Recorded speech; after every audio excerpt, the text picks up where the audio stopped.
Makisig, abay umiiyak ka ba? Saka ano yung nasa mukha mo?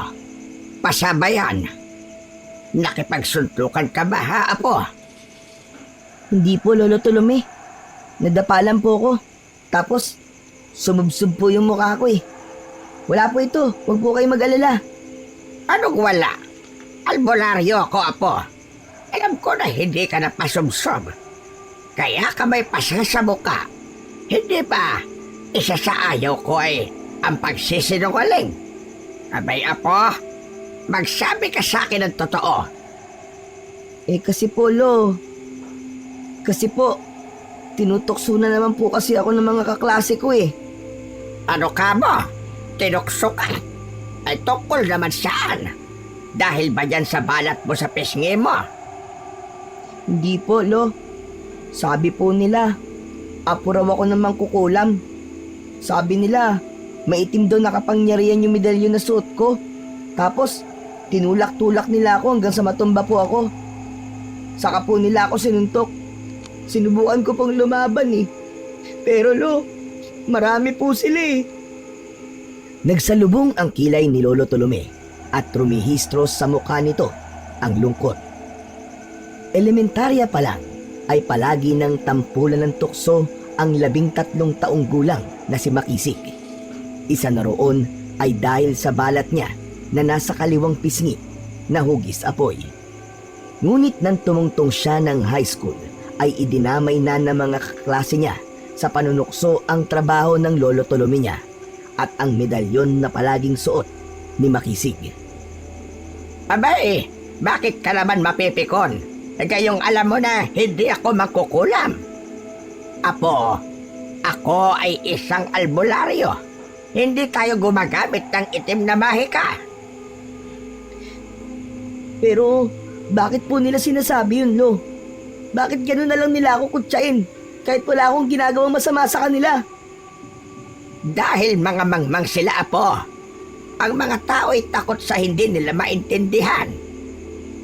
Ang medalyong suot mo ay hindi masama. Hindi ito nagtataglay ng itim na kapangyarihan tulad ng sinasabi ng mga klase mong mangmang. Yan ay proteksyon laban sa mga masasamang elemento. Lo, ano po bang kasalanan ko sa mga masasamang elemento na tinutukoy nyo? At kailangan ko pa po ng proteksyon laban sa kanila. Wala kang kasalanan na po.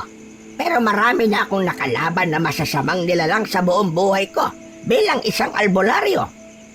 At ang medalyon na yan ang nagsisilbing pananggalang mo. Ayokong sa pamamagitan mo ay gantihan nila ako. Yan ang nag-ataboy sa mga masasamang nilalang na nais makaganti sa akin. Gusto kong protektado ka palagi, apo ko.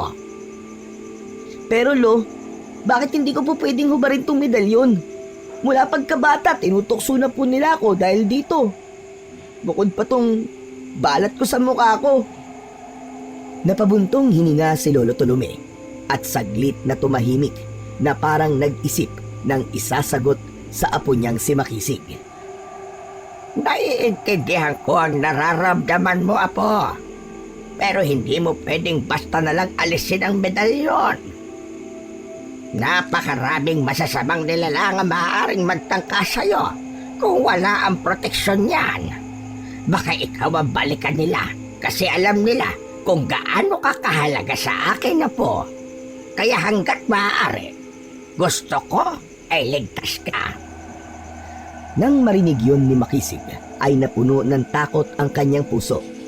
Hindi niya alam na may ganoong panganib na nakaabang sa kanya. Pero Lo, sigurado ka ba na walang itim na kapangyarihan ng medalyon na to? Paano po kung meron nga tapos maging masama ako dahil dito? Huwag kang makikinig sa sinasabi ng iba, apo. Sa akin ka lang makinig at maniwala. Hindi ka magiging masama, Makisig. Ang kapangyarihan ay nasa paggamit ng may-ari. Ang medalyon na yan ay isang proteksyon. Ikaw ang pipili kung anong klaseng tao ka magiging.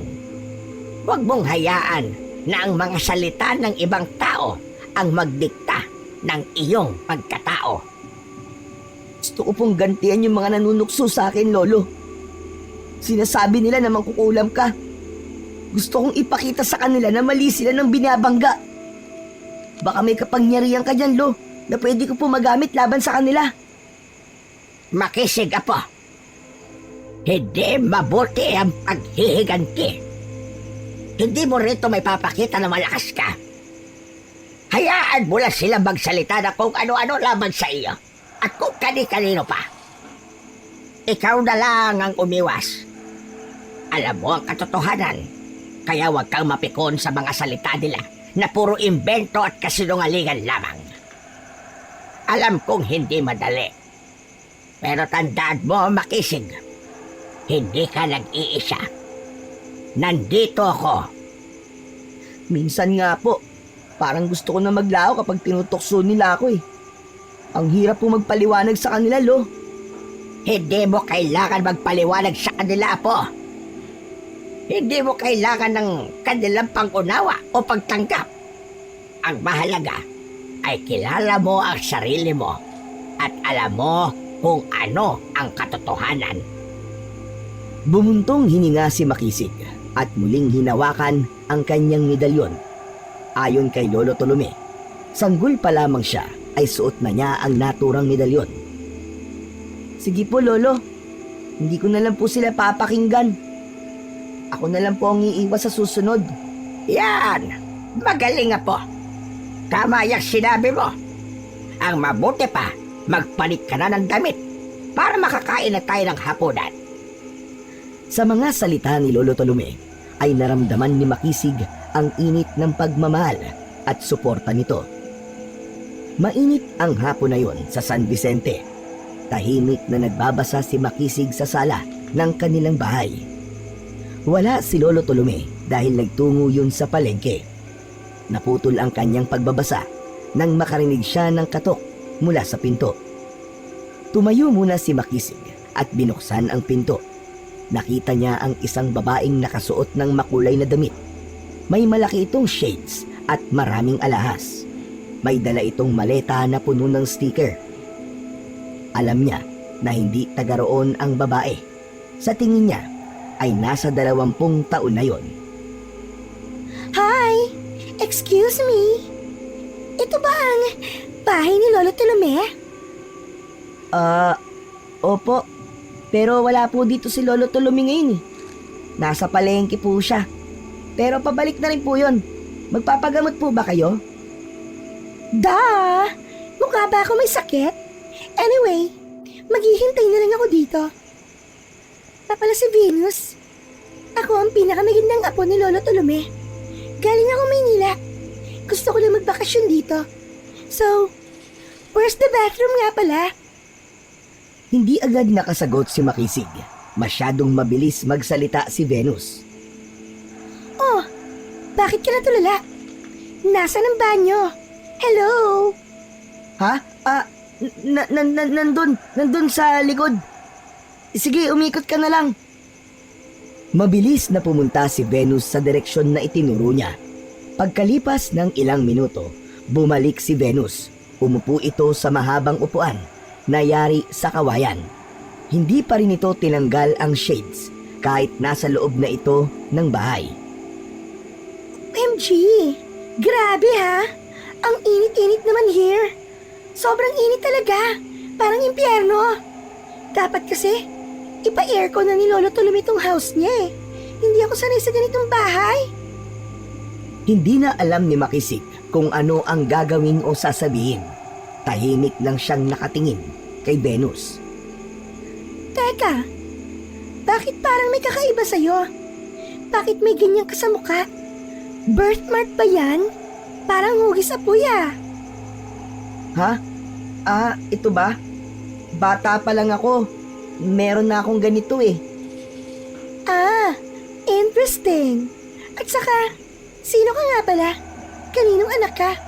Katulong ka ba rito ni Lolo Tolome? In all fairness, asinsado na si Lolo ha. Afford na niya na magkaroon ng katulong. Nagbabayad kaya siya ng tax sa mga kinikita niya sa pagiging albularyo? Nagkakamali ka. Hindi ako katulong ni Lolo Tolome. Apo rin niya ako, kagaya mo, Ate Venus. Bago pa man makapagsalita si Venus, ay dumating na si Lolo Tolome. May dala itong bayong na puno ng pinamili nito sa palengke. Nagulat si Lolo Tolome nang makita si Venus. Abay, Venus! Anong ginagawa mo dito? Tumayo si Venus at niyakap si Lolo Tolome. Lolo! Na-miss na kita. Lako, long story to. Pero naglayas po ko, Lolo. Pinag-iwalay kasi kami ng boyfriend ko ng daddy ko eh. Kaya nagpasya na akong magbakasyon muna rito. Alam mo na, gusto kong magrebelde. Nako, Venus! Hindi ka dapat naglalayas. Baka nag-aalala na sila ngayon sa'yo. Hay nako, wag mo na nga akong sermonan, Lolo Tolome. Mas gusto ko pa pong tumira dito sa probinsya kaysa makasama si Daddy. Dito, simple lang ang buhay at wala akong pakialam sa mga problema sa Maynila. Ay oo nga pala, Lolo. Sino nga tong batang to? Kaninong anak yan? Iyan si Makisig, Venus. Apo ko rin siya kagaya mo. Anak siya ng bunso kong anak na namatay na. Natahimik si Venus sandali. Nag-isip ito habang nakatingin kay Makisig. Teka, namatay na bunsong anak? Hindi ko alam na may namatay kang anak, Lolo. Kailan nangyari yun? Halika ka muna rito, Venus. Mag-usap tayo sa labas. Lolo, ayoko outside. Sobrang init dun eh. Baka matusta ako. Ay, nako. Doon tayo mag-usap, Venus. Sumunod ka sa akin. Naunang lumabas si Lolo Tolome ng bahay. Napilitan namang sumunod si Venus sa matandang lalaki. Naiwan si Makisig sa loob ng mag-isa. Nagtaka sa biglang paglabas ng dalawa. Sinundan na lang niya ng tingin sina Lolo Tolome at Venus mula sa bintana. Nagtaka siya dahil tila seryoso ang pinag-uusapan ng dalawa. Tumango pa si Venus at nang tumingin si Lolo Tolome kay Makisig ay ngumiti ito ng may pag-aalinlangan. Nakaramdam si Makisig ng kuryosidad kung ano ang sinabi ni Lolo Tolome kay Venus. Isang umaga, habang abala si Makisig sa paglilinis sa bahay, nang biglang dumating si Venus. Kita sa mukha nito ang pagkabagot. Umupo ito at huminga ng malalim. Nakasuot ito ng matingkad na damit at may malaking sombrero na tila pang fashion show. Makisig, samahan mo naman ako mamasyal oh. Bored na ako eh. Hindi ako sanay sa ganitong lugar. Walang mall at bars. May ginagawa pa kasi ako, Ate Venus eh. Mamaya na lang po. Baka mapagalitan kasi ako ni Lolo Tolome kapag umalis ako nang hindi pa tapos ang paglilinis ko rito.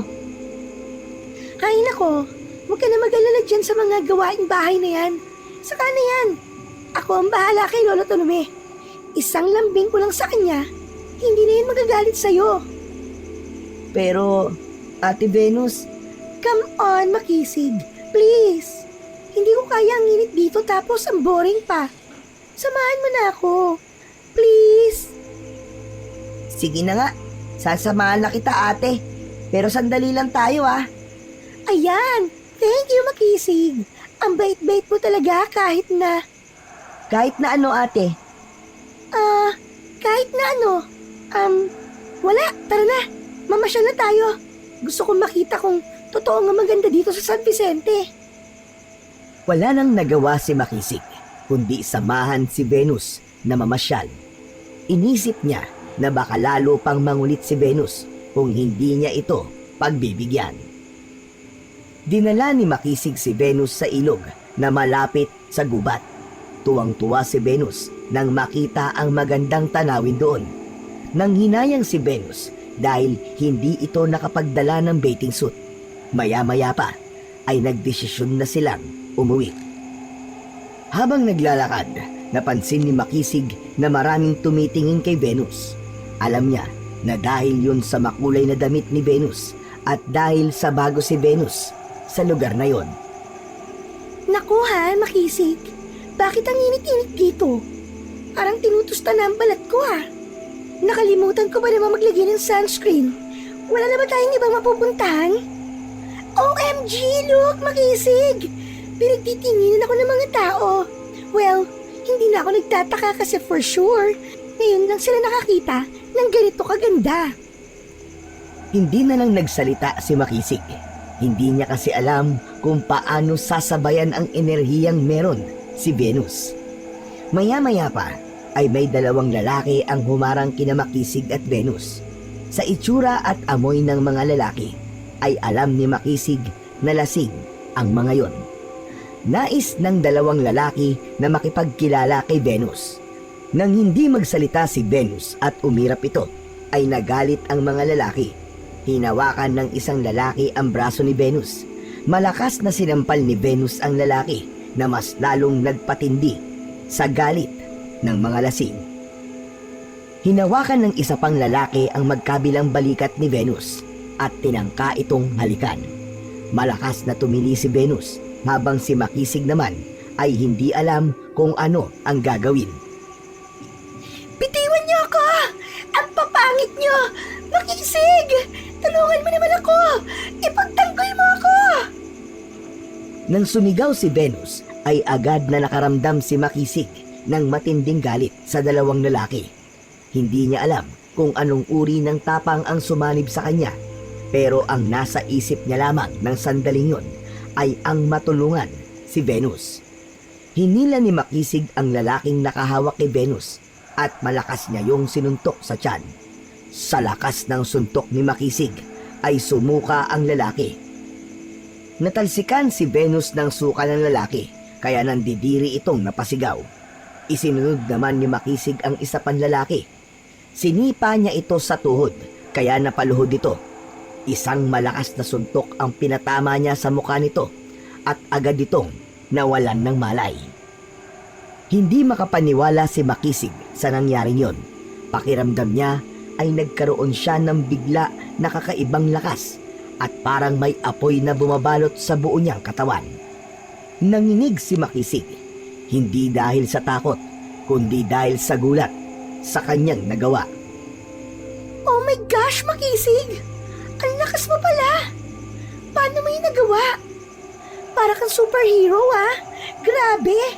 Hindi ako makapaniwala, pero sobrang kadiri! Yak! Puno na ako ng suka! Ew! Ate Venus, huwag mo po sasabihin kay Lolo Tolome na yung nangyari ngayon ha. Baka magalit po siya sa akin eh. Ayaw niya kasi na nakikipag-away ako. Don't worry. Secret lang natin yon. Magaling kaya akong magtago ng secret. Pero, pwede bang umuwi na tayo? Hindi ko na kaya tumabahong suka all over me eh. Naglakad na sina Makisig at Venus pabalik sa bahay ni Lolo Tolome. Iniwanan nila ang dalawang lasing na lalaki na nakahiga sa lupa. Pagdating sa bahay, ay agad na dumiretso si Venus sa banyo upang makapaglinis. Habang si Makisig naman ay nakatulala lang sa sala at iniisip kung paano niya nagawang patumbahin ng ganoon kadali yung dalawang lalaki. Pagsapit ng hapunan ay magkakasabay na kumain sina Makisig, Lolo Tolome at Venus. Pinuri ni Venus ang niluto ni Lolo Tolome na ginataang langka. Yun na raw ang paborito nitong ulam simula ngayon. Si Makisig ay tahimik at umasang hindi na ikikwento ni Venus kay Lolo Tolome ang nangyari kanina.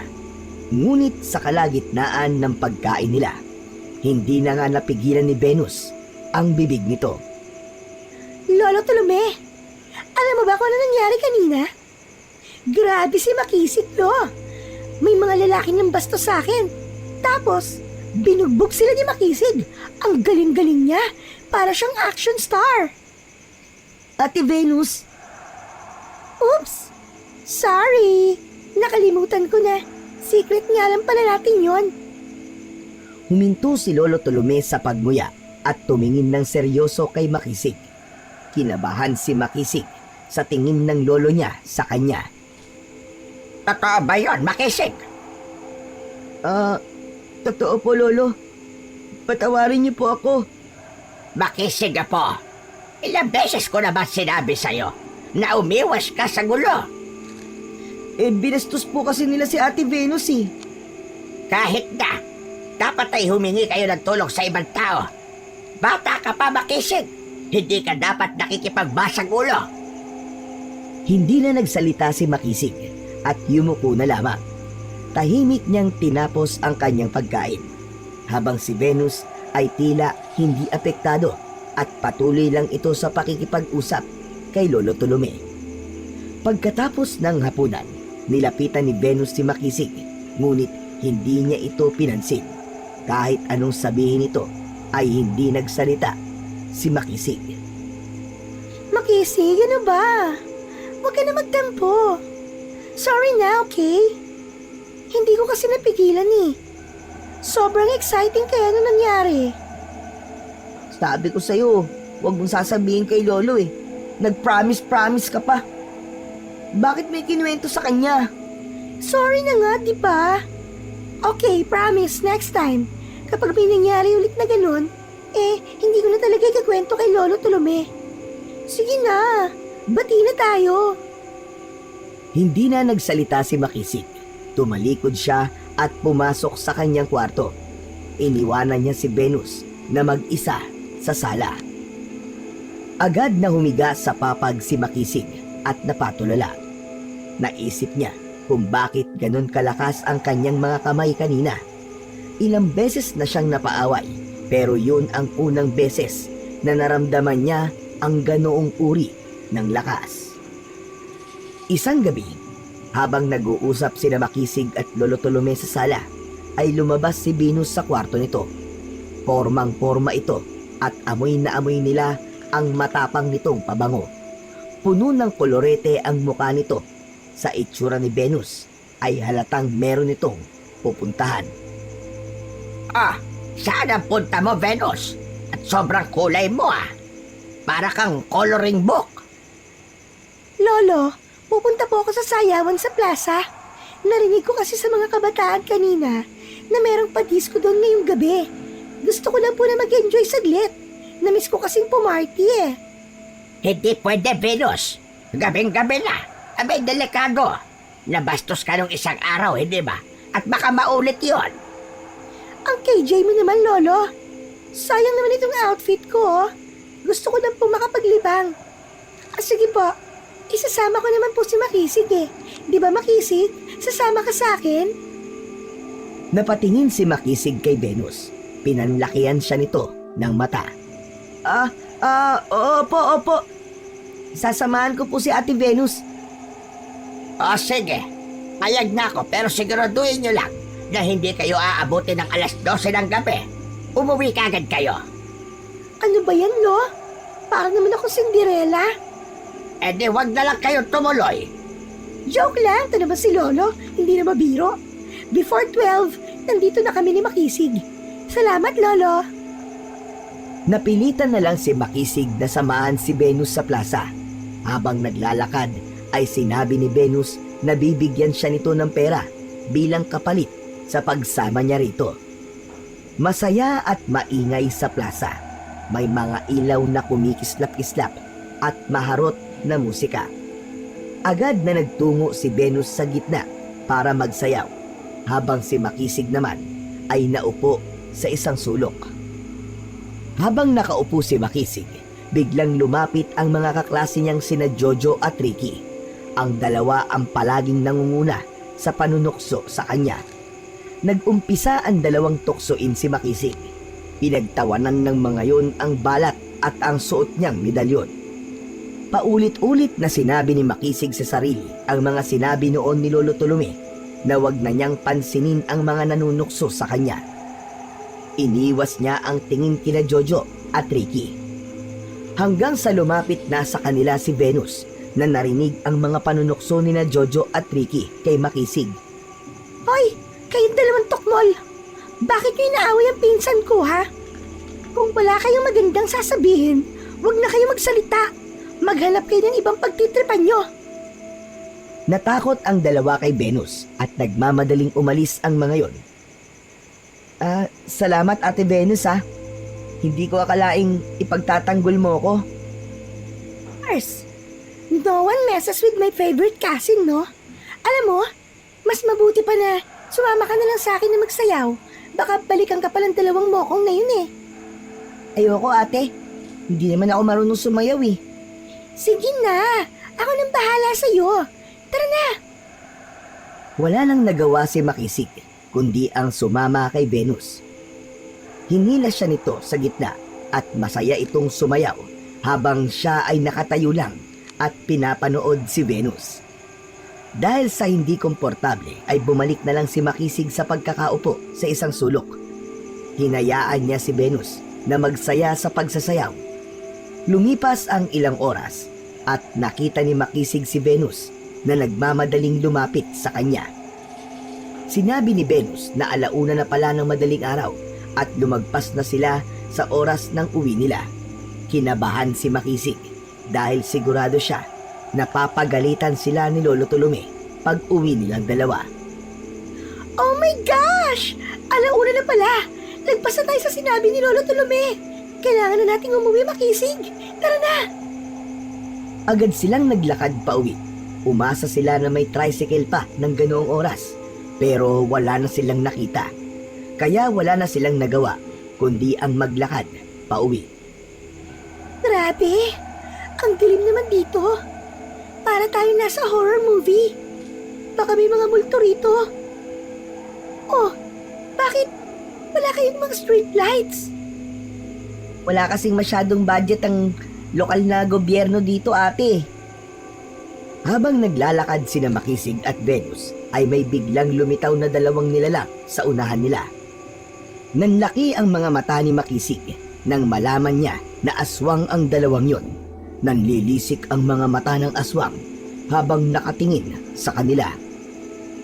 Sino sila, Makisig? Bakit nakaharang sila sa daraanan natin? Ate, hindi tao mga yan. Mga aswang sila. Aswang? Anong aswang? Like, yung nasa horror movie na halimaw na kumakain ng mga tao? Oo, yun na nga ate. Kaya, kailangan na natin tumakbo. Magsasalita pa sana si Venus, pero hindi na nito yung nagawa nang hawakan nito ni Makisig sa braso at hinila palayo sa mga aswang. Pero mabilis ang dalawang aswang at isa sa mga yon ay nahablot ang medalyon na suot ni Makisig sa leeg. Naputol ang tali nun at nahulog yun sa lupa. Biglang naramdaman ni Makisig ang kakaibang init sa loob ng kanyang katawan, lalo na sa kanyang mga kamay. Hindi niya maipaliwanag ang pakiramdam, ngunit tila may kung anong napakalakas na puwersang nais na kumawala sa katawan niya. Napahinto si Makisig sa pagtakbo at tiningnan niya ang kanyang mga kamay na may pagtataka. Laking gulat niya nang biglang nagliyab ang mga kamay niya. Napasigaw siya, ngunit naramdaman niya na hindi siya napaso sa mga apoy na nasa kanyang mga kamay. Nataranta si Makisig. Ipinagpag niya ang kanyang mga kamay sa pag-asang mawawala ang apoy. Pero imbis na mawala ay mas lalo yung lumakas. Itinutok niya ang kamay niyang may apoy sa dalawang aswang at lumakas ang apoy. Mabilis siyang lumagablab sa dalawang aswang. Napasigaw ang mga aswang nang tinupok yun ng apoy sa mga kamay ni Makisig. Halos abunan nang bumagsak ang dalawang aswang sa lupa.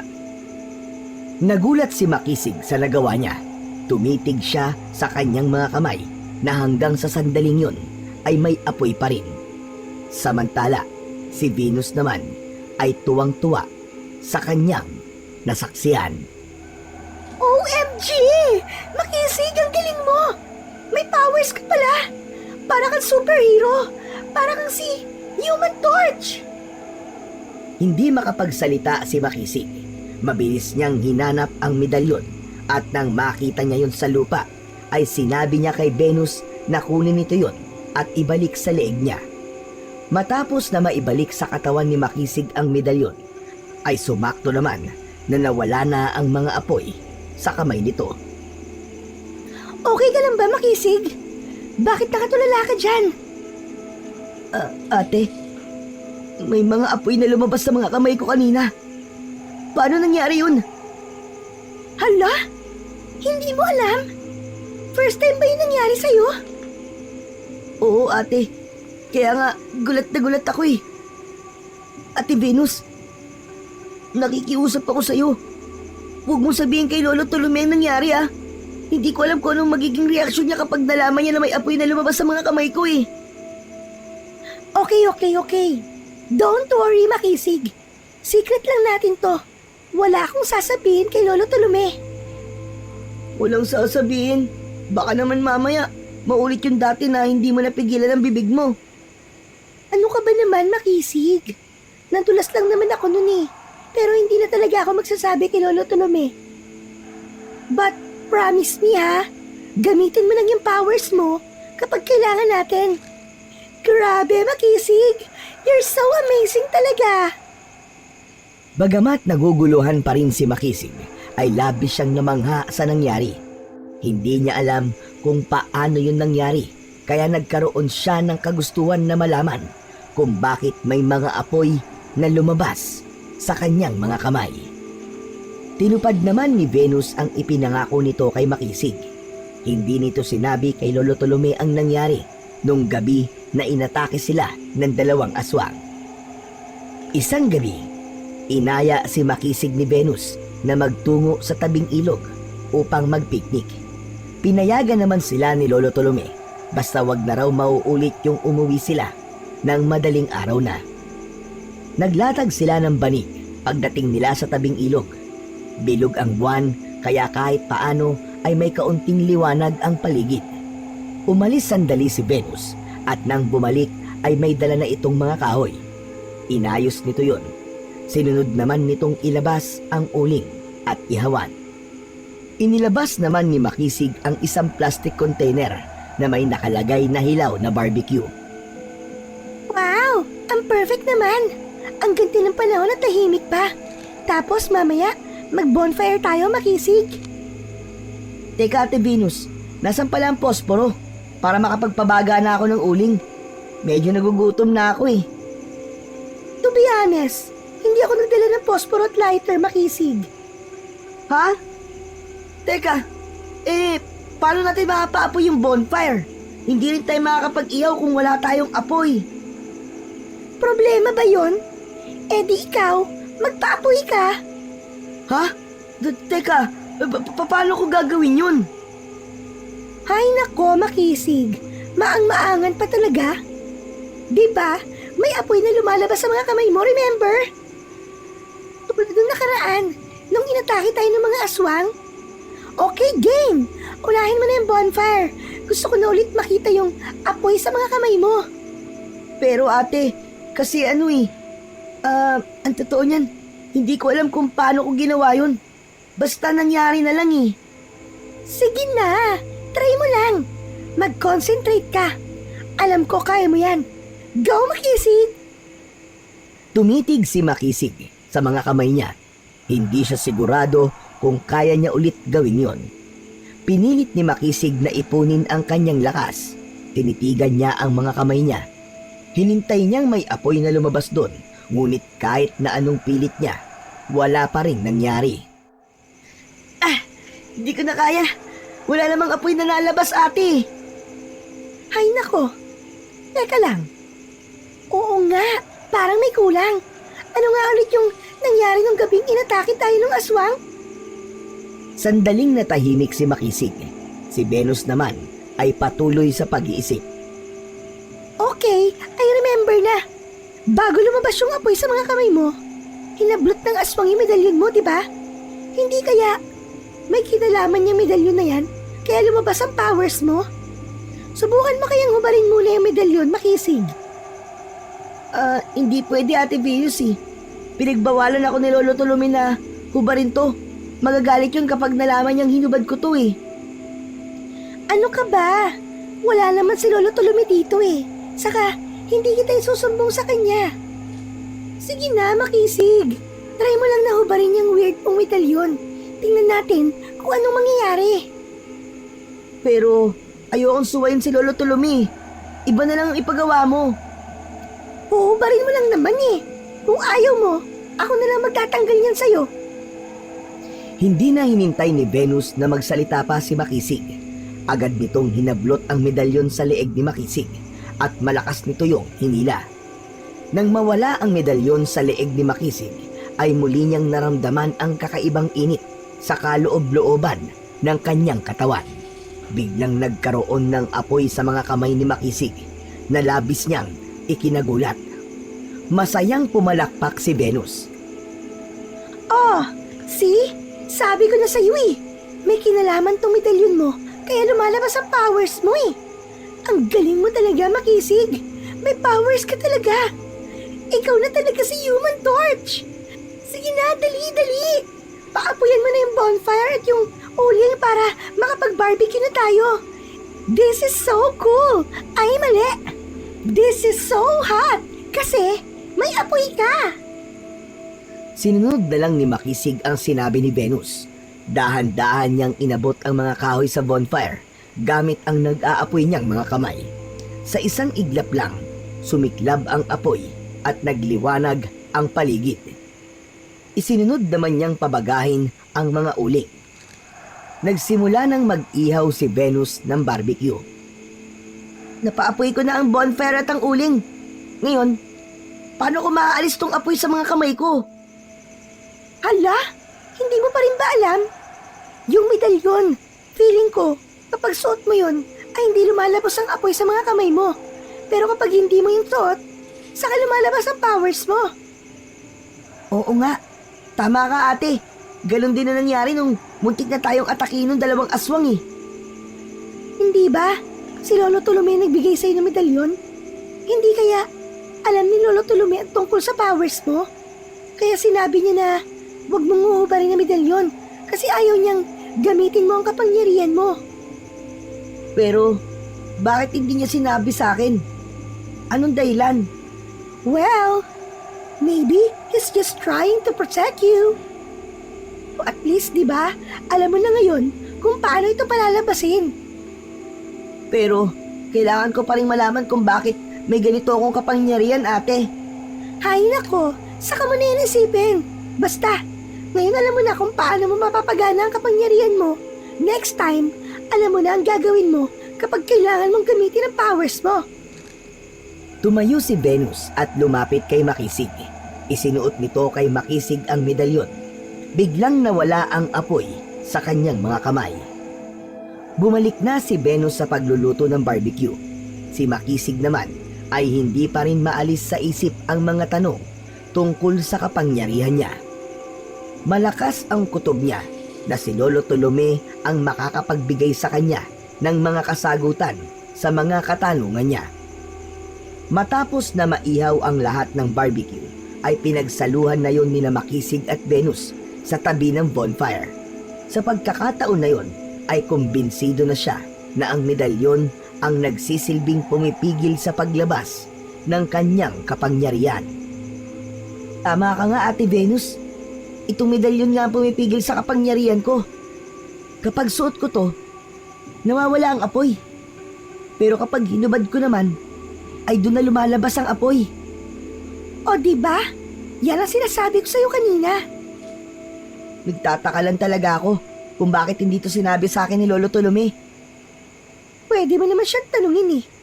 Pero wag muna ngayon. Palipasin mo muna ang ilang araw. Naalerto si Makisig nang may marinig siyang kaluskos sa kung saan.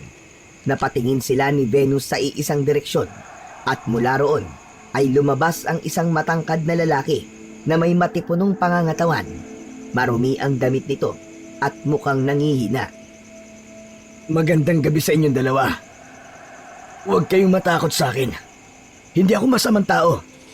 Ilang araw na kasi akong naliligaw sa gubat at ngayon lang ako nakalabas. Gutom na ako. Baka pwede ako makahingi ng pagkain. Ha? Oo naman po. Heto, may sobra kaming barbecue. Sige, kumain ka na. Lumapit ang lalaki sa kanila na nagpakilala sa pangalan na Rodante. Nagpakilala na rin sila rito. Umupo ang lalaki sa isang bato nang abutan ito ni Venus ng isang stick ng barbecue. Habang kumakain si Rodante, ay napansin ni Makisig na may kakaiba sa lalaki. Hindi lang niya matukoy kung ano yon. Hindi ko gusto ang lasa nito. Ano? Hindi po ba masarap, mga rodante? Teka, ilang oras pa bang binabad tong barbecue, Makisig? 1 oras, ate. Hindi ba sabi ko sa'yo ay overnight?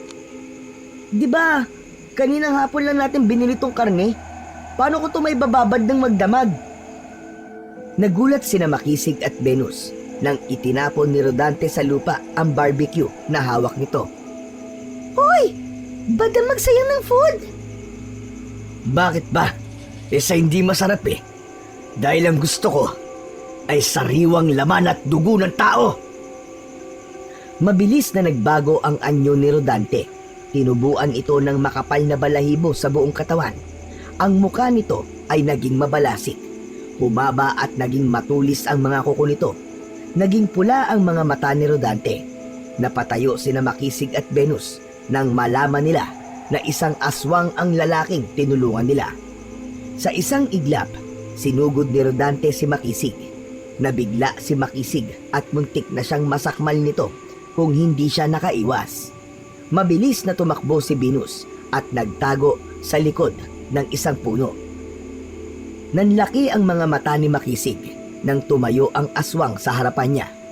Hindi siya makagalaw dahil hindi niya alam ang kanyang sasabihin. Agad na hinubad ni Makisig ang medalyon. Lumabas muli ang apoy mula sa kanyang mga kamay. Mga hinala ko, ikaw ang anak ni Damian. Ano? Sinong Damian ang sinasabi mo? Hindi mo na kailangan malaman pa dahil mamamatay ka na ngayong gabi. Muling sumugod si Rodante kay Makisig. Mabilis na umiwas si Makisig, pero nasugatan siya sa braso ng matutulis na kuko ng aswang. Sa sakit ng sugat, muntik na siyang bumagsak, pero pilit niyang tinipon ang lakas para labanan ang aswang na yon. Pilit niyang kinontrol ang apoy sa kanyang mga kamay at sumiklab yun ng mas malakas papunta kay Rodante. Malakas na napasigaw si Rodante, ngunit mabilis nitong naalis ang apoy na muntik nang lumamon dito. Hindi kita uurungan! Hindi ako mamamatay ngayong gabi! Kundi ikaw! Hindi mo ako mapapatay kung hindi mo kayang kontrolin ang kapangyarihan mo, Makisig. Hindi pa ito ang huli nating paghaharap. Hihintayin ko ang pagbabalik mo! Masyado kang mayabang kahit wala ka pang napapatunayan. Babalik ako. At sa pagbabalik ko, sisiguraduhin kong mapapatay na kita! Mabilis na tumakbo si Rodante, pabalik sa madilim na kagubatan. Sa isang kisap mata ay naglaho yon sa paningin ni Makisig.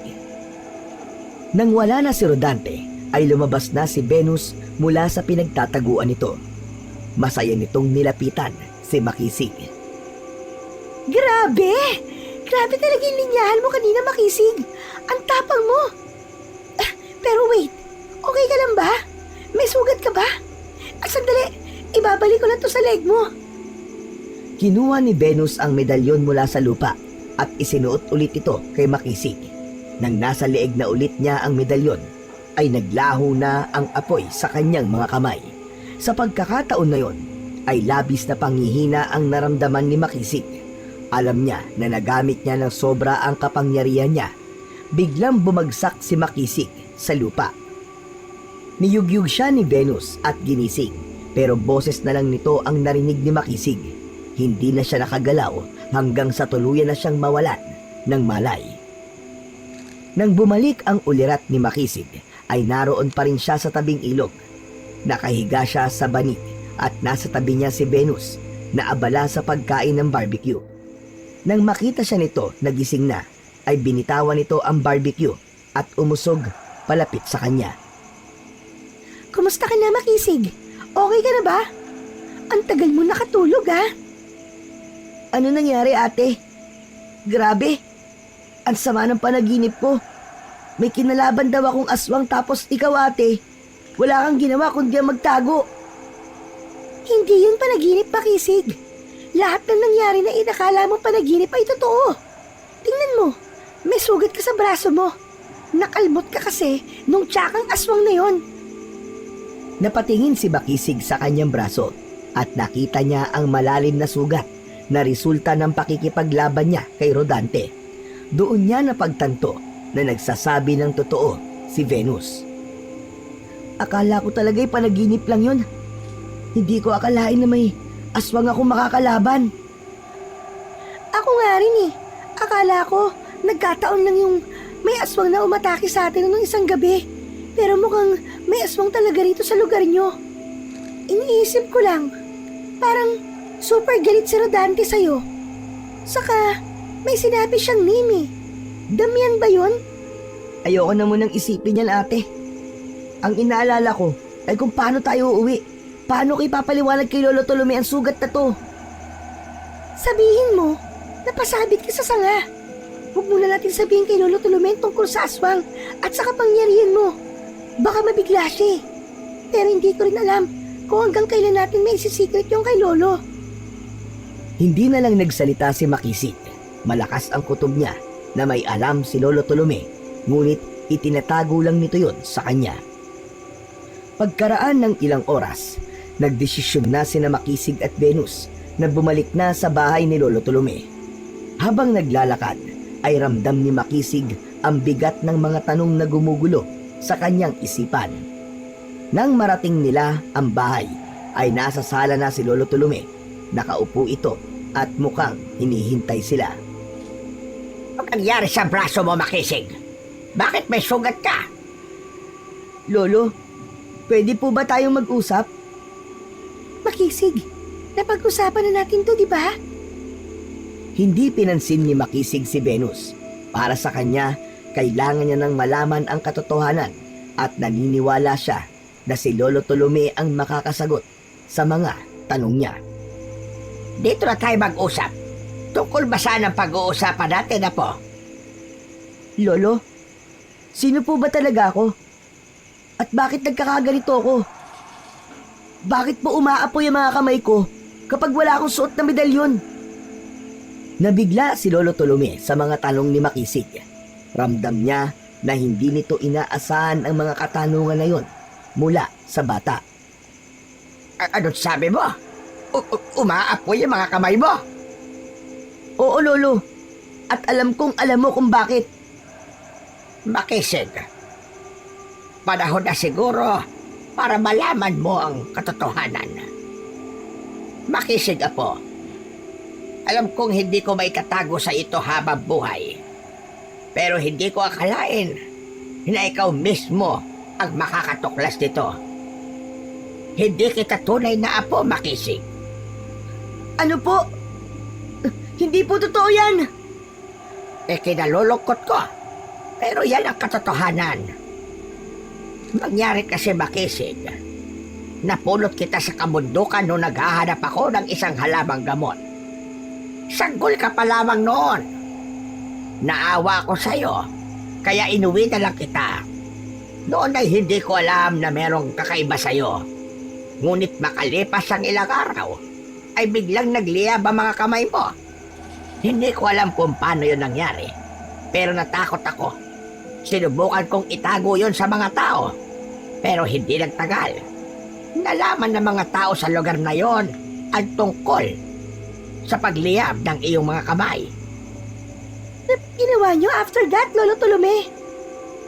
Nang malaman ng mga tao na nag-aapoy ang kamay mo, ay natakot sila sa'yo. Sinabi nila na dapat kang patayin dahil ikaw daw ang magdadala ng kamalasan at kamatayan sa lugar na yon, Makisig. Grabe! Pang teleserye naman palang kwento ng life mo, Makisig. Kung ganun po, hindi niyo po hinayaan na mapatay ako ng mga tao kasi buhay pa po ako ngayon. Oo, tama ka, Apo. Hindi ako pumayag na patayin ka nila kasi napamahal ka na sa akin, Makisig. Hindi ko kayang patayin ng isang sanggol na inalagaan ko. Kaya't sa halip na sundin ang utos ng mga tao, tinakas kita. Iniwan natin ang lugar na yon At nagtago tayo dito sa San Vicente para maprotektahan ka. Nanlumong napaupo si Makisig. Pumigat ang dibdib niya. Nagsimulang mag-unahan ang luha sa magkabilaan niyang pisngi. At ang medalyon na ito, totoo ba? Na kaya ko ito kailangang isuot ay upang pigilan ang paglabas ng kapangyarihan ko? Ganun ba, Lo? Tama ka, Makisig. Ibinigay yan sa akin ng isa kong kaibigan na mahusay na antingero. Siya ang tumulong sa akin upang mapigilan ang kapangyarihan mo. Binilinan niya ako na dapat hindi mo yan tanggalin dahil kapag hindi mo suot ang medalyon, lalabas ang tunay mong kapangyarihan. Pero, Lo, bakit ako may ganitong kapangyarihan? Dahil hindi ka ordinaryong tao. Ang totoo yan, Makisig. Anak ka ng hari ng mga aswang. Ang sabi ng kaibigan kong antingero, namana mo ang kakayahan mo na yan sa iyong ama. Kung paano nagkaroon ng ganyang kapangyarihan ng lahi nyo, ay yun ang hindi ko na alam. Uling napuno ng katahimikan ang paligid. Halos hindi makapagsalita si Makisig at sa gilid niya si Venus ay hindi na napigilang magpahid ng luha sa kanyang mga mata. OMG! Hindi ko na-carry to. Ang daming revelations. Hindi ito ang oras para sa pag-iinarte mo, Venus. Ay may tatalpakan ko ng ulo mo. Tigilan mo na nga pag-iyak-iyak mo na yun na para bang ikaw ang anak ng hari ng aswang. Lolo, naiiyak ako eh. Pero, Lo, kung totoong anak talaga ako ng hari ng mga aswang, bakit hindi niyo po ako pinatay noon pa? Alam mo kung gaano kasama ang mga aswang. Dahil hindi ko kayang patayin ng isang batang minahal ko na parang tunay kong apo. Yun ang dahilan kung bakit ko pinili na lumayo at magtago kasama ka. Pero ngayon, dumating na ang panahon na kahit anong mabuting pagpapalaki ang gawin ko sa'yo, pilit na lalabas ang tunay mong pagkatao bilang anak ng hari ng mga aswang. At yan ang ikinakatakot kong mangyari sa'yo, Makisig. Lo, hindi po ako magiging katulad ng amo ko. Hindi ako magiging masama kahit aswang ako. Yan din ang hiling ko, Apo. Kaya't kailangan mong kontrolin ang kapangyarihan mo. Pero darating ang panahon na ikaw pa rin ang pipili ng magiging kapalaran mo. Pero tatandaan mo ito, Makisig. Kahit aswang ka, ay mahal na mahal pa rin kita. Dahil para sa akin, ikaw ay tunay kong apo. Wala nang naisip na salita si Makisig. Hindi na kayang absorbahin ng utak niya ang mga nalaman niya. Patuloy siya sa pagluha habang nakatingin kay Lolo Tolome. Kinabukasan ng umaga, habang nag-aalmusal ay sinabi ni Lolo Tolome kay Makisig na meron silang pupuntahan. Tinanong ni Makisig kung saan sila pupunta, pero hindi na siya sinagot ni Lolo Tolome. Agad na nagpresenta si Venus na nais nitong sumama. Ayaw sana ni Lolo Tolome na sumama pa si Venus, pero naging makulit at mapilit ito. Kaya wala nang nagawa si Lolo Tolome, kundi ang hayaan si Venus na sumama. Matapos ang almusal ay umalis na silang tatlo. Naglakad lang sila hanggang sa makarating sila sa gitna ng kagubatan. Huminto sila sa malawak na lupa na walang nakatanim na kahit na anong halaman at puno. Gagawin natin here, Lolo Tolome. Nakakatakot naman dito. Ikaw pa talaga nagtanong yan. Sabit ka lang naman dito, Venus. I'm just asking, Lolo.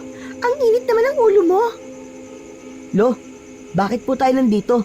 Anong gagawin natin? Hindi ba? Sinabi ko sa'yo na kailangan mong matutunang kontrolin ang kapangyarihan mo. O ngayon, oras na para malaman mo ang bagay na yon upang magamit mo ng maayos ang iyong kakaibang kapangyarihan. Hindi natin alam kung anong panganib ang darating sa mga susunod na araw. Kaya mas makakabuting handa ka. Alam niyo po, Lo, kung paano ko ito kukontrolin? Itinuro sa akin ng kaibigan kong antingero, Dailania, Darating ang araw na malalaman mo ang katotohanan. Kailangan mong maniwala sa sarili mo. Huwag kang magpatalo sa takot. Ang kapangyarihan mo ay isang apoy at nasa iyo na kung gagamitin mo ito sa kabutihan o sa kasamaan. Lumapit si Lolo Tolome kay Makisig at inalis nito ang medalyon na suot ni Makisig. Nabigla sila nang biglang magliyab ang mga kamay niya. Pilit na kinalma ni Makisig ang sarili kahit ang totoo ay hindi pa siya sanay na nag-aapoy ang kanyang mga kamay.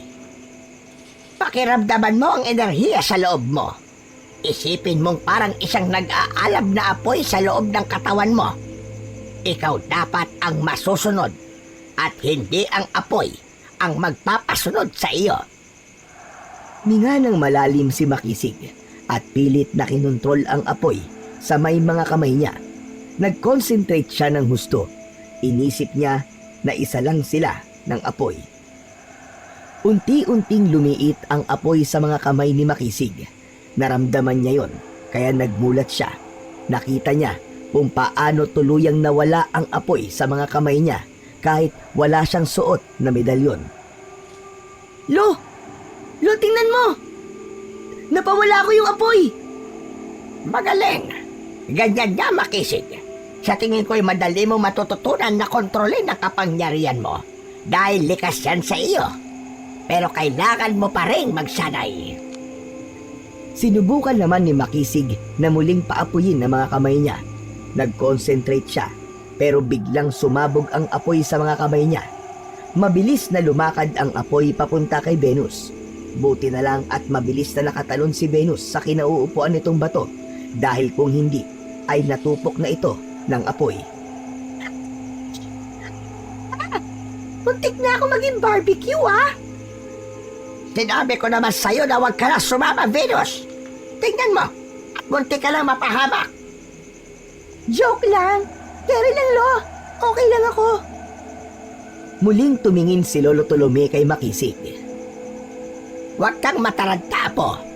Pakiramdaman mo palagi ang apoy. Isipin mong isang ilaw lang ang kapangyarihan mo na kaya mong patayin at buhayin anumang oras na gusto mo. Kontrolin mo ang lakas mo. Ikaw ang may kapangyarihan. Hindi ang apoy ang dapat magdikta sa'yo. Inisip ni Makisig na siya ang may kontrol sa apoy.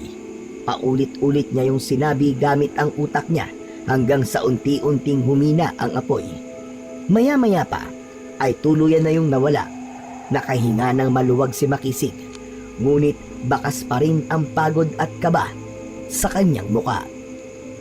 Tandaan mo, huwag mong hayaang lumabas ang apoy sa harap ng ibang tao. Hindi nila maiintindihan yan.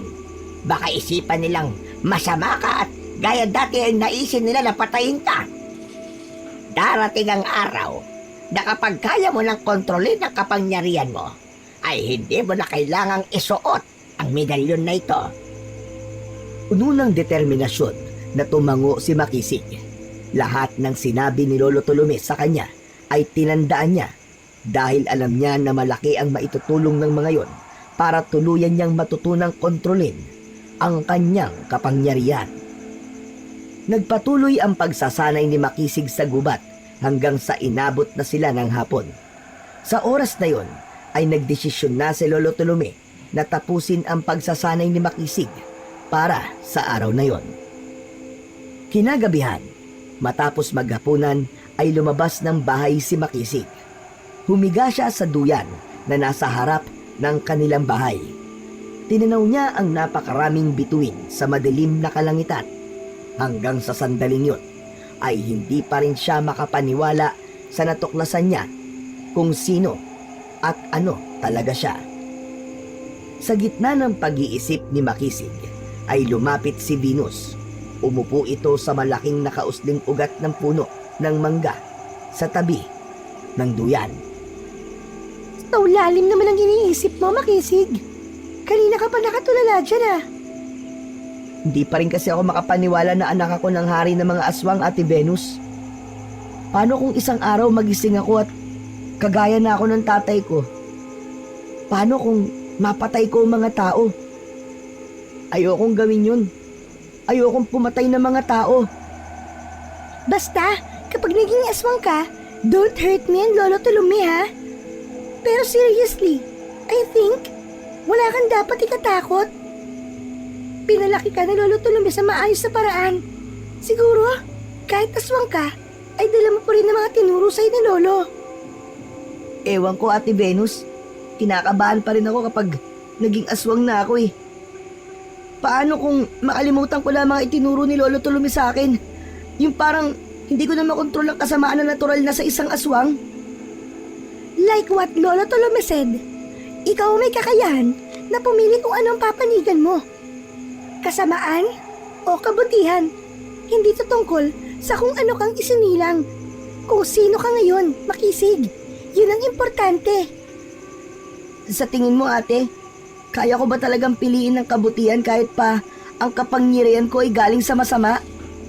For me, kahit sandali pa lang kitang nakilala, ay na mabuti kang bata, Makisig. Kaya nga, kahit na-discover ko na may powers ka at aswang ka, ay hindi ako natakot sa'yo. Kasi, alam kong mabuti kang tao. Nangangako ako sa iyo, Ate Venus, at kay Lolo Tulume, na hindi ako gagawa ng masama. Pipilitin kong gamitin sa mabuti tong kapangyarihan ko. That's my boy! Ganyan nga, Makisig.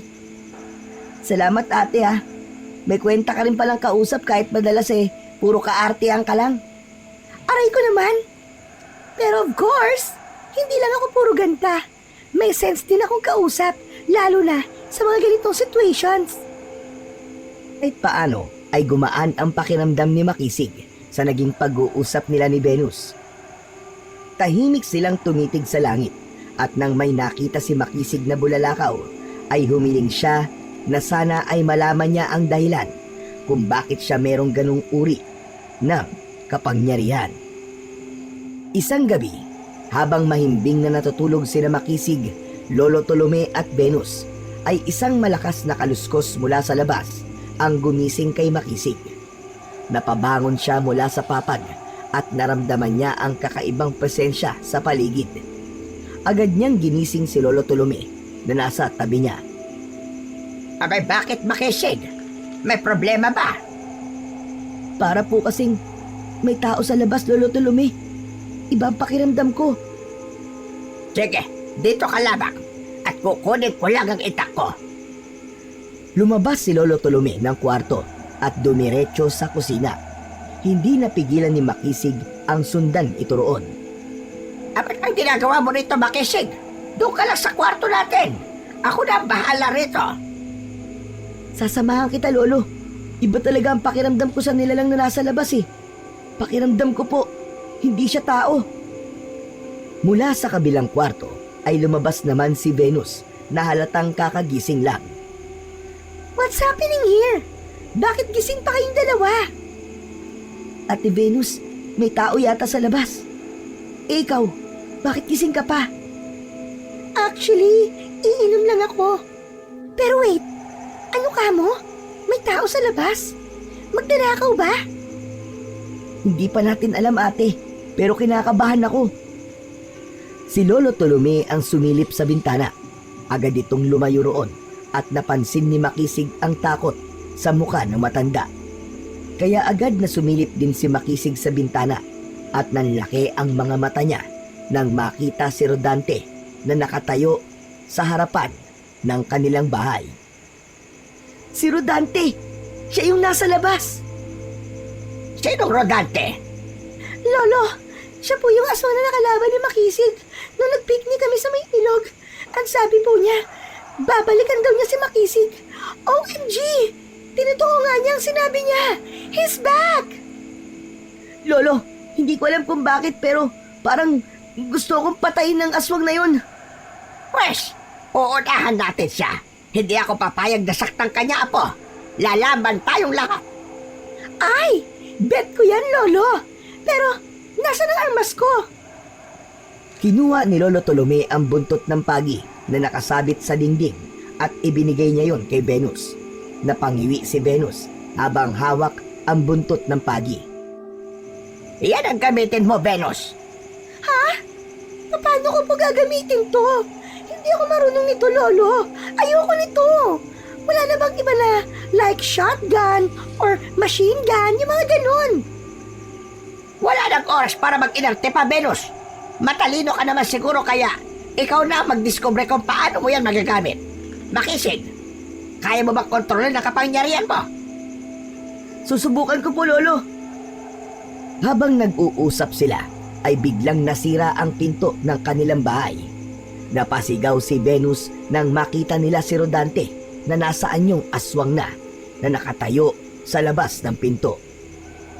Gusto nyo man lumabas? O diyan ko na lang kayo papatayin sa loob ng inyong bahay? Mabilis na hinubad ni Makisig ang medalyon at bago pa lumaki ang apoy sa mga kamay niya, ay kinontrol niya na yon. Aba, kahanga-hanga. Tila kaya mo nang kontrolin ng apoy sa iyong mga kamay. Pero wala pa rin yung laban sa lakas ko. Hindi kita papayagan saktan mo ang pamilya ko! Makisig, dalhin mo ang aswang na yan sa likod ng bahay natin. Hindi natin siya pwedeng labanan sa harap dahil baka may mga kapitbahay na makakita sa kapangyarihan mo.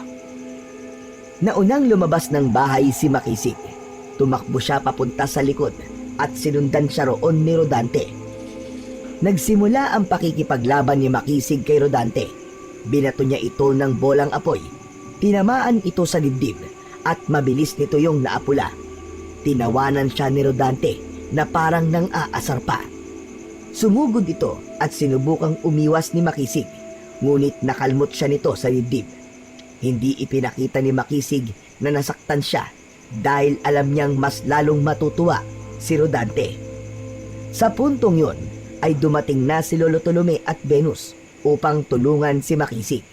Walang takot na sinugod ni Lolo Tolome si Rodante. Ngunit bago pa mataga ni Lolo Tolome ang aswang, ay nahawakan na kagad ni Rodante sa braso si Lolo Tolome. Inagaw nito ang itak sa matanda at itinapon yun sa malayo. Susugurin sana ni Venus si Rodante pero natigilan ito. Venus, kung tinatayo-tayo mo dyan, atakihin mo na ang aswang. Hindi ko po alam how to use this buntut pagi, Lolo. Ay nako, basta hampasin mo lang siya. Malakas na sumigaw si Venus at hinampas nito si Rodante gamit ang buntot ng pagi. Tumama yon sa braso ng aswang kaya nabitiwan nito si Lolo Tolome. Mabilis na lumayo si Lolo Tolome sa aswang. Oh my God! Ang galing ko! Nakita mo ba yung Lolo? Tinamaan ko siya! Oo, nakita ko. Hindi ako bulag. Napakaingay mo talaga, babait ka. Muling hinarap ni Makisig si Rodante. Pinalaki niya ang apoy sa mga kamay niya. Nang muli silang magsagupaan, ay naramdaman ni Makisig na mas lumakas si Rodante. Bukod doon, ay mas naging mabilis din ito. Malakas na sinunggaban ni Rodante si Makisig na naging dahilan para matumba siya. Napangiwi siya nang mapagtanto niya na nasugatan din siya ni Rodante sa tagiliran. Naglakad si Rodante papalapit kay Makisig. Tumayo ito sa harapan niya at nakakalokong ngumisi. Yan na ba ang lakas na ipinagmamayabang mo, ha, Makisig? Ang buong akala ni Makisig ay yun na ang katapusan niya. Ngunit mula sa kung saan ay isang mas malaking aswang ang dumating at humarang kay Rodante. Anong ginagawa mo rito? Sa tingin mo ba ay hahayaan kitang magtagumpay sa gusto mo mangyari, Rodante? Hindi nagpatumpik-tumpik ang bagong dating na aswang at sinugod nito agad si Rodante gamit ang matatalim nitong mga kuko. Napaatras si Rodante nang masugatan ito sa muka. Nakita ni Makisig ang takot sa muka ni Rodante.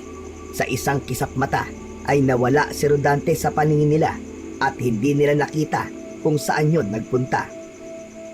Nagtaka si Makisig kung sino ang aswang na nasa harapan niya. Dahan-dahang humarap ang aswang kay Makisig. Isinuot na ni Makisig ang medalyon upang mawala ang apoy sa mga kamay niya. Tumayo si Makisig nang may pagtataka pa rin sa kanyang muka. Marahang humarap ang aswang na may matipunong pangangatawan. Nakasuot yon ng bahag at may mga kwintas na iba't iba ang hugis at disenyo.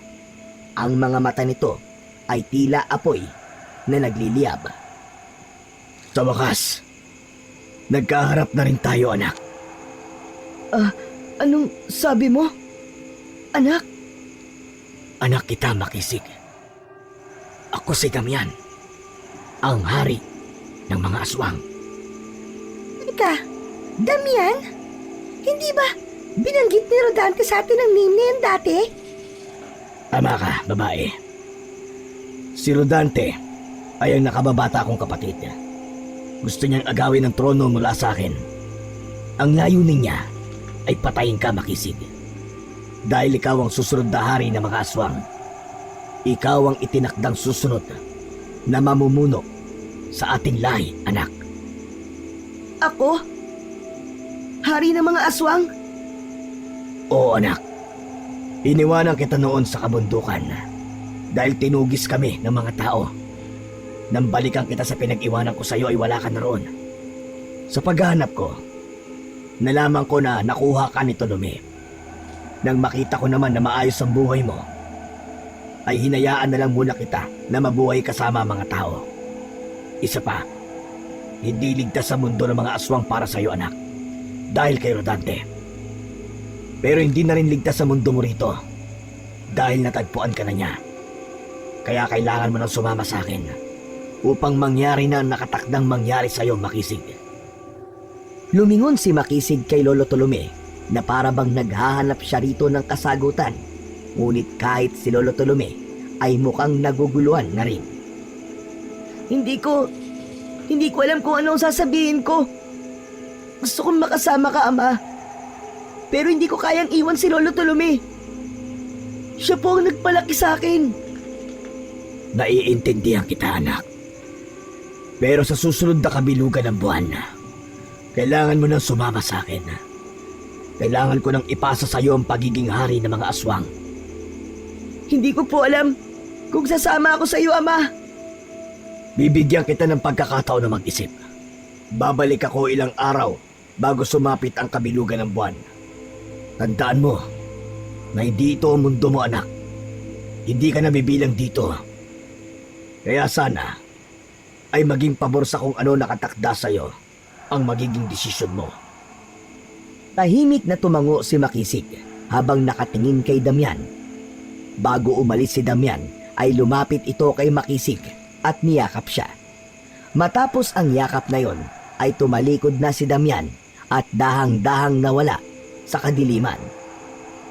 Simula noon ay walang araw ang lumipas na hindi pinag-isipan ni Makisig kung ano ang magiging desisyon niya. Isang hapon, nagtungo si Makisig sa ilog upang makapag-isip-isip.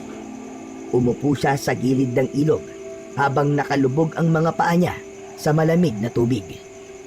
Maya-maya pa ay dumating si Lolo Tolome. Tumabi yun sa kanya at tinapik siya sa balikat. Napag-isipan mo na ba ang sinabi ng ama mo, Apo? Lolo, hindi ko pa po alam. Naguguluhan pa rin po ako hanggang ngayon. Gusto kong makasama ang totoo kong ama dahil sabik po ako sa pagmamahal ng isang magulang. Pero natatakot po ako. Saan ka natatakot, Apo? Natatakot po ako na baka maging kagaya nila ako. Baka maging masama rin ako gaya ng ibang aswang. Paano kung magising ako isang araw na wala na akong kontrol sa sarili ko? Ayokong maging ganun, Lolo. Ayokong makasakit ng tao. Gaya na sinabi ko sa iyo noon, ikaw pa rin ang pipili ng landas at tatahakin mo. Kung ano man ang maging desisyon mo, susuportahan kita. Pero alam ko, kahit ikaw pa ang maging hari ng mga aswang, ay hindi mo makakalimutan ang mga itinuro ko sa iyo na kabutihan. Yan din po ang sinabi sa akin na Ate Venus. Pero baka iba na po kapag nandun na ako sa mismong sitwasyon eh. Paano kung magbago ako kapag sumama po ako sa tatay ko? Hindi sa dugo o kapangyarihan nakasalalay ang pagkatao ng isang tao, Apo. Yun ay narito. Nandyan. Nasa puso mo, Makisig. kilala kita. Alam kong mabuti kang bata. Kung ano man ang pipiliin mo, dala mo ang mga aral na itinuro ko sa'yo. Alam ni Makisig na totoo ang mga sinasabi ni Lolo Tolome, pero hindi pa rin naalis ang takot at pangamba sa kanyang dibdib. Ilang araw bago sumapit ang kabilugan ng buwan ay bumalik si Damian sa bahay ni Lolo Tolome. Sa kauna-unahang pagkakataon ay nasilayan ni Makisig ang anyo ng tatay niya kapag tao ito, at masasabi niya na malaki ang pagkakahawig nilang dalawa. Pinapasok ni Lolo Tolome si Damian at nag-usap sila sa maliit na sala. Makisig, nakapagdesisyon ka na ba? Opo, Ama. Nakapagdesisyon na po ako. Nais ko pong sumama sa inyo. Masaya akong marinig yan, anak. Ngayon, kailangan na nating umalis. Maaari ka na magpaalam sa naging pamilya mo rito sa San Vicente. Naiiyak na lumapit si Makisig kina Lolo Tolome at Venus. Lolo, Ate Venus, maraming salamat po. Kayo ang nagturo sa akin ng mabuti.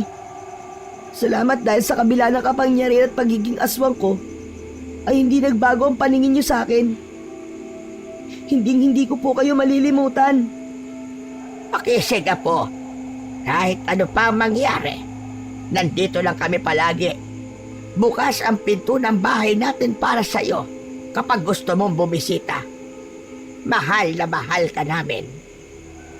Makisig, take care ha. Congrats! Magiging hari ka. Yun nga lang, hari ng mga aswang. Pero at least, hari pa rin yun. Niyakap si Makisig ni na Lolo Tolome at Venus. Matapos ang yakapan nila, ay pare-pareho silang lumuluha. Lumapit si Damian kay Makisig at inilapat nito ang isang kamay sa likod ni Makisig. Huwag ka mag-alala, anak. Makakapiling mo pa rin sila. Ngunit kailangan muna natin tanggapin ang iyong tungkulin bilang susunod na hari ng mga aswang. Hindi mo na pwedeng iwasan ang iyong kapalaran, anak. Napabuntong hininga si Makisig. Alam niyang hindi madali ang desisyong ginawa niya, pero pinakinggan niya lamang ang sinabi ng kanyang puso. Isa pa sa naging dahilan niya kung bakit nais niyang sumama sa kanyang ama ay dahil natatakot siya na baka biglang lumabas ang pagiging aswang niya at maghasik siya ng takot sa mga tao sa San Vicente. Bago tuluyang sumama si Makisig kay Damian, ay muli niyang niyakap si Lolo Tolome. Maraming salamat po sa lahat, Lolo Tolome. Salamat po talaga. Mag-iingat ka, Makisig. Huwag mong kakalimutan na kahit na anong mangyari, ay ako pa rin ang iyong Lolo Tolome. Nasa likod mo lamang ako, Apo. Isang matamis na ngiti ang isinukli ni Makisig bago siya sumama kay Damian. Nang makarating sina Makisig at Damian sa kuta ng mga aswang sa bundok, ay nakita ni Makisig ang napakaraming aswang. Iba't iba ang mga anyo nun. May mga may pakpak, may matutulis na pangil, at kung ano-ano pa. Lahat ay yumukod kay Makisig na para bang nagbibigay ng paggalang sa kanya. Ama, bakit po sila yumuyukod sa akin? Nagbibigay sila ng paggalang sa iyo, anak. Dahil alam nila na ikaw ang susunod na hari. Ngayon pa lang ay kinikilala ka na nila bilang pinuno nila. Nagpatuloy sila sa paglalakad hanggang sa makarating sila sa isang altar na nasa gitna ng kuta. Sa ibabaw nito ay nakalagay ang mga sinaunang kagamitan para sa ritual. Nakaramdam ng kaba si Makisig, pero mas matimbang ang kuryosidad sa kanyang isipan. Naalala niya ang kanyang kapangyarihan, kaya hindi niya nasinayang ang pagkakataon na itinanong yun sa kanyang ama. Ama, meron po sana akong itatanong sa inyo. Ano yun, anak? Bakit po may kapangyarihan ako? Umaapoy po kasi mga kamay ko kapag hindi ko suot ang medalyon na to. Totoo po ba na sa inyo ko naman ang kapangyarihan na yon? Hindi mo sa akin namana. Ang kapangyarihan na yan, anak. May ganyan kang kakayahan dahil ang ina mo ay isang makapangyarihan na engkantada. Bago siya namatay, ibinigay niya sa iyo ang kapangyarihan niyang yon. Ang apoy na nakakapuksa ng kahit na anong bagay, basta papalakas mo ito ng gusto. Natatangi ka, Makisig, dahil sa lahat ng aswang ay ikaw lamang ang may ganyang kapangyarihan. Natigilan si Makisig. Hindi niya inasahang ang ina niyang hindi niya nakilala ay isa palang engkantada. Unti-unti, pakiramdam ni Makisig ay unti-unti niya nang nakikilala ang tunay niyang pagkatao dahil sa mga bagay na nalaman at natuklasan niya.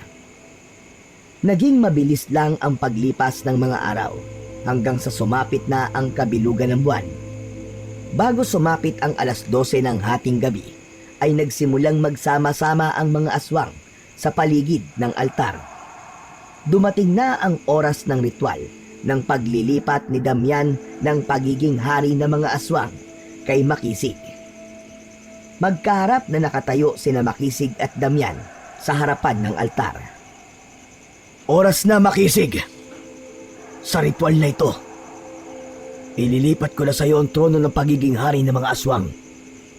Pamumunuan mo ang ating lahi, gaya ng pamumunong ginawa ko rito ng napakahabang panahon. May kinuhang patalim si Damian sa altar.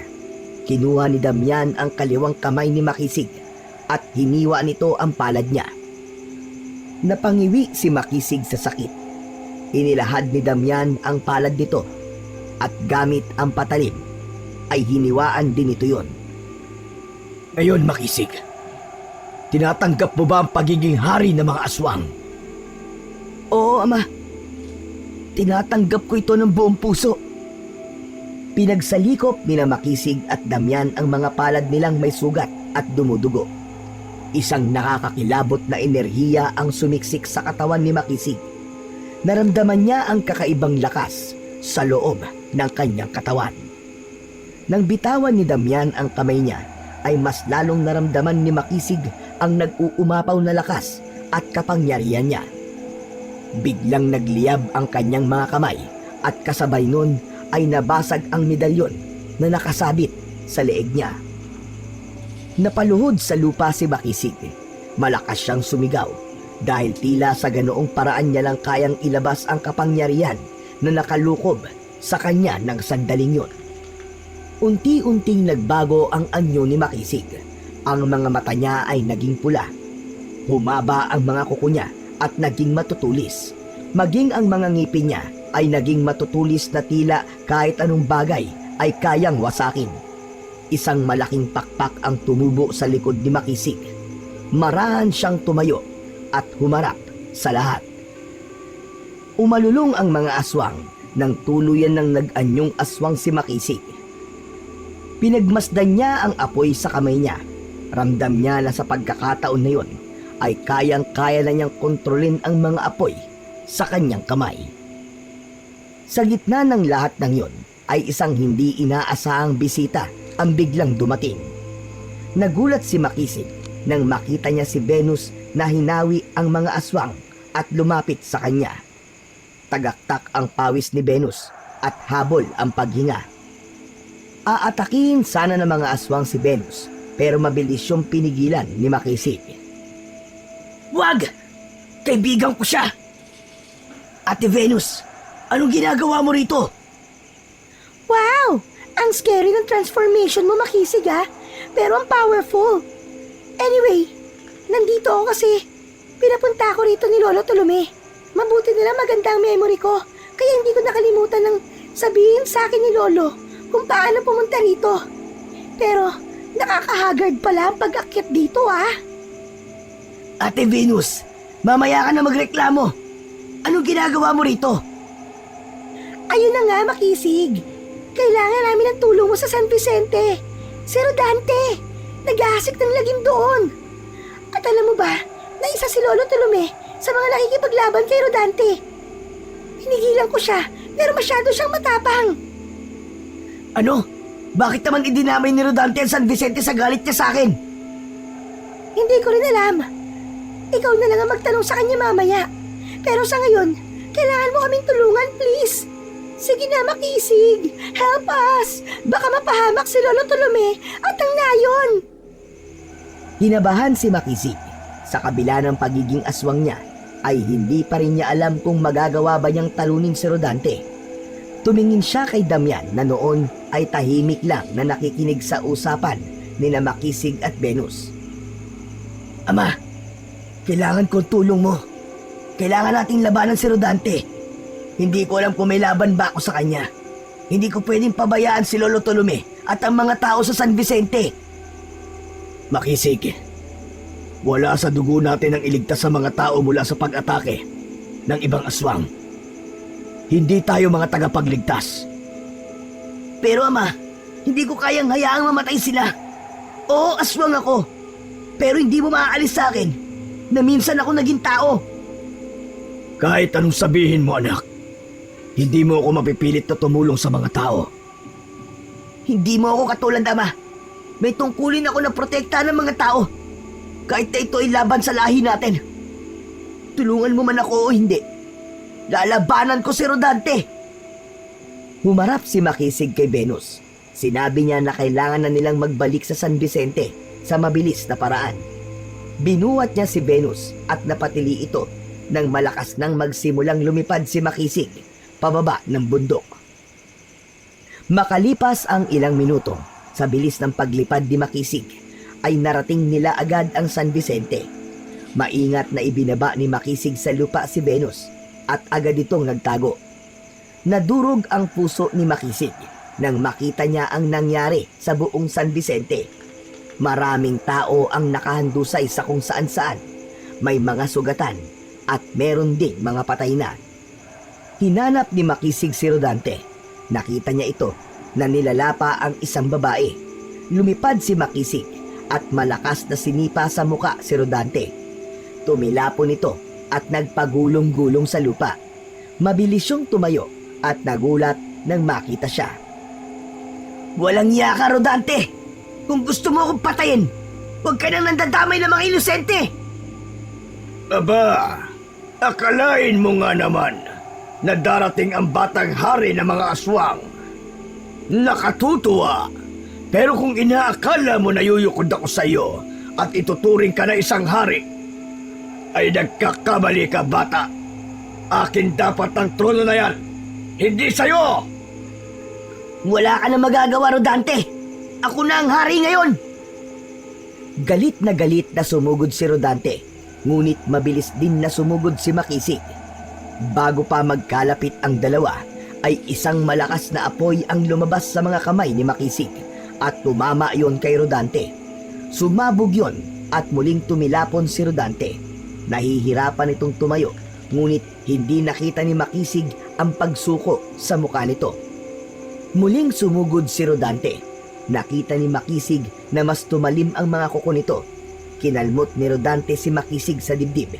Nawalan siya ng balanse at natumba siya sa lupa. Aatake sana ulit si Rodante, ngunit natigilan ito sa biglang pagdating ni Damian.